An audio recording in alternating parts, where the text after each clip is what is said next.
Salut à tous, aujourd'hui on va parler de l'épisode 2 de la saison 1 de la série House of the Dragon. C'était encore un très bon épisode, dans la continuité du premier, des liens se font et se défont. C'est un épisode assez calme, mais avec de très bons moments. On rentre dans l'univers et tout est en train de se tisser petit à petit. Bon, je suis super contente parce qu'on a le droit à un générique. J'avais un petit peu rectifié mon avis du premier épisode, en lisant un peu plus tard l'information comme quoi le générique allait venir pour le second épisode. On n'avait pas eu ça pour Game of Thrones, on avait eu droit directement au générique au bout de 7 minutes, durant le premier épisode. Mais voilà, je vais pas chipoter, je suis contente qu'il soit là et je le trouve vraiment cool. Ils ont repris la musique mythique du générique de Game of Thrones. Je suis un peu mitigée, d'un côté je suis contente parce que je pense qu'on peut pas faire mieux, mais j'aurais aimé être un peu surprise. Par contre, au niveau de l'esthétique et du concept, c'est toujours très qualitatif, j'ai adoré cette idée de l'arbre généalogique des Targaryens. J'ai tenté d'ailleurs de comprendre un peu plus le générique grâce à ma lecture de Feu et Sang, et voici le résultat. On commence avec une gravure semblant représenter le fléau de Valyria. Il est associé à un cercle représentant Aegon le Conquérant. J'aime beaucoup l'idée de ce sang qui représente les branches de cet arbre généalogique et qui fait le lien entre les personnages. Nous passons ensuite à Visenya, que nous apercevons à peine, et à sa sœur Rhaenys. Elles étaient toutes les deux les sœurs et épouses de Aegon le Conquérant. Ensuite vient le roi Aenys, fils de Rhaenys. Suivi de ses enfants, Jaehaerys le Conciliateur et Alysanne la Bonne Reine. Les nombreuses ramifications représentent leurs nombreux enfants. Nous passons à leurs enfants Baelon le Brave et Alyssa. Ici en arrière-plan, je pense qu'il s'agit de la famille Velaryon, avec Corlys, Rhaenys et Laena. Le sang continue sa route pour arriver à Viserys, le roi actuel, et Aemma.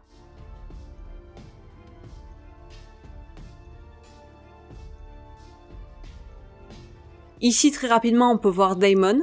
Pour le cercle à côté, j'ai un doute. Ça pourrait être Aegon, le frère de Daemon et Viserys, mort avant l'âge d'1 an.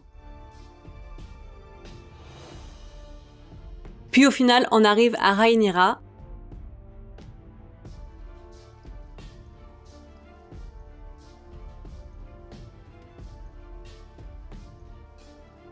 Et au grand final, le blason des Targaryens avec tous les sangs entremêlés.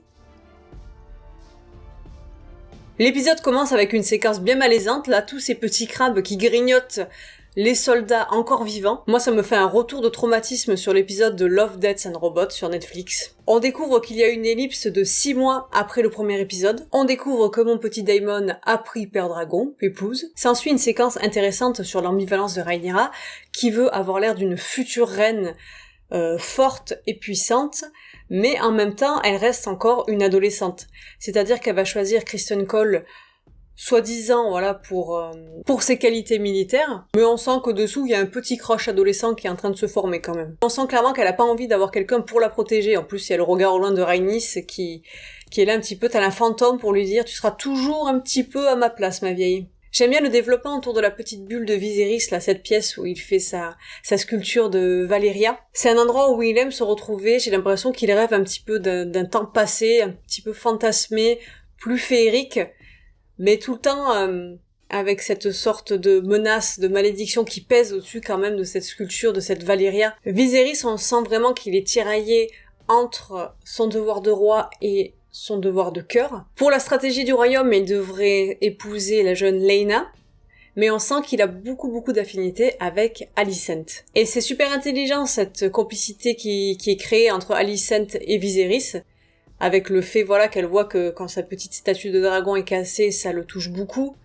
et il va y avoir un investissement de ça de la part du personnage. Bien sûr, c'est manigancé par Otto, le père d'Alicent. On voit clairement qu'Alicent, elle en souffre, qu'elle est stressée, elle se mutile comme ça le bout des doigts. Elle est soumise à son père, elle exécute ses ordres pour la famille. Après, à voir qu'est-ce qui est induit par son père, qu'est-ce qui est induit par elle-même, parce que là, le personnage n'a pas l'air trop manipulateur, on dirait vraiment qu'elle est totalement soumise à son père et qu'elle exécute ses ordres et qu'elle a pas d'ambition propre. J'avais pas eu ce sentiment en lisant le livre, peut-être qu'après une relecture ça changera, mais Alicent, je la sentais plus ambitieuse et moins manipulée par son père. La relation entre Viserys et Rhaenyra est bien développée.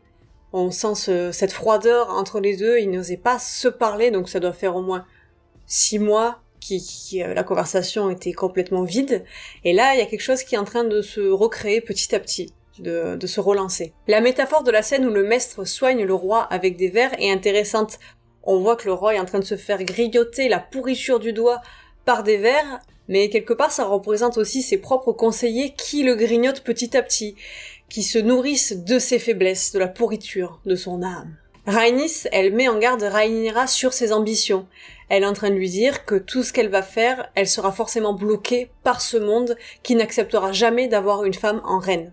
Mais Rhaenyra, elle a l'air sûre d'elle, elle dit clairement je vais changer le système, écoute. Ça fait quand même écho à une certaine Daenerys qui voulait briser une roue. Non pas une rousse. Tant mieux pour moi. Mon passage préféré, c'est quand Rhaenyra arrive à Pendragon pour s'interposer entre Otto et Daemon. Clairement, elle commence à être badass. La meuf, elle est en train de dire bon, posez vos petites armes, je vais régler ça comme une grande. Le titre de l'épisode est expliqué, le prince voleur, parce que Daemon a volé l'orange du marchand, enfin, un œuf de dragon. Et là, on voit une des grosses faiblesses de Daemon, c'est sa nièce, parce que clairement, elle lui dit vas-y, si tu veux me tuer et avoir le trône, fais-le. Mais il en est incapable, on voit qu'il a beaucoup de sentiments envers elle. Et j'apprécie beaucoup ce début d'alchimie entre les deux personnages. Au niveau esthétique, cette scène était magnifique, on commence à rentrer dans la danse des dragons. Que ce soit les dragons dans la brume ou Rhaenyra qui chevauche Syrax, c'est magnifique. Ensuite, on développe la relation entre Daemon et Mysaria. Daemon veut épouser Mysaria. Il y a une scène un petit peu qui développe leur relation qui est très forte. Ensuite, il a la révélation de Viserys, qui il va épouser. Et bien gros malaise, il choisit Alicent. Et tu vois que ça passe très mal du côté de Rhaenyra, mais en même temps, quand ta best friend, elle va pécho ton père, c'est un peu normal de réagir comme ça. En même temps, l'autre choix c'était Laena. Est-ce qu'on avait vraiment envie de le voir pécho une gamine de 12 ans, qui je trouve en fait même moins? Pas forcément. Les deux, là, quand ils se baladent dans le parc, on est un peu en mode Papy, tu m'achètes une glace ?» Voilà, c'est... À la fin de l'épisode, Corlys retourne à la marque. Ça ne sera fait qu'une fois. Je ne le referai plus. Plus jamais. Il y retrouve un homme qui apparaît derrière son siège tel un filou. On ne s'y attendait pas. Qui pouvait être plus filou que filou? Daemon. On sent que ces deux-là vont faire prochainement une alliance, mais j'adore ce petit côté chez Daemon. Je vais trahir mon frère, je lui pique ses œufs dans le frigo... Mais parle pas mal de lui, s'il te plaît. Y'a que moi qui ai le droit. Ok? Et pour ceux qui n'ont pas lu les livres, vous n'êtes pas au bout de vos surprises avec ce petit filou. Encore une fois dans cet épisode, j'ai adoré l'interprétation de Matt Smith. Clairement, j'attends chacune de ses apparitions. N'hésitez pas à vous abonner, à lâcher un pouce bleu. On se retrouve la semaine prochaine pour le prochain épisode. Et en attendant, je vous fais des poutous poutous.